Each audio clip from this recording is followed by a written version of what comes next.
ব্যবস্থাপনার কোনো ত্রুটি নেই। চারিদিকে রাস্তাগুলোতে এত এত বায়ো টয়লেট, পাওয়ার জেনারেটরের ব্যবস্থা, এত ব্যবস্থাপনা সরকারি টাকায় হয়েছে যেটা বলে বোঝানো যাবে না। দুদিল গাইদের এত ব্যবস্থাপনা ওনার দিতে হবে, অথচ এই রাজ্যের শিক্ষকদের দিয়ে দিতে পারে না রাজ্য সরকার। যেখানে সুপ্রিম কোর্টে দাঁড়িয়ে রাজ্য সরকারের আইনজীবীকে বলতে হয় যে 50% দিয়ে দিতে গেলে রাজ্য সরকারের কোমর ভেঙে যাবে, সেখানে 25% দেওয়ার কথা সুপ্রিম কোর্ট জানায়।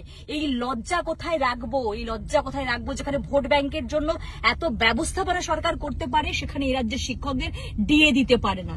এই হচ্ছে সরকারি ব্যবস্থাপনা, এই হচ্ছে পশ্চিমবঙ্গের সরকারের বর্তমান কার্যকলাপ। দেখুন, লাইটিং দেখুন, গোটা নিউ টাউন সাজিয়ে ফেলেছে হজযাত্রীদের দেখানোর জন্য। এটা ভোট ব্যাংকের রাজনীতি নয় মাননীয়া। দেখুন, আর কতভাবে দেখাবো আপনাদের, দেখুন কোনো কিছু ত্রুটি নেই।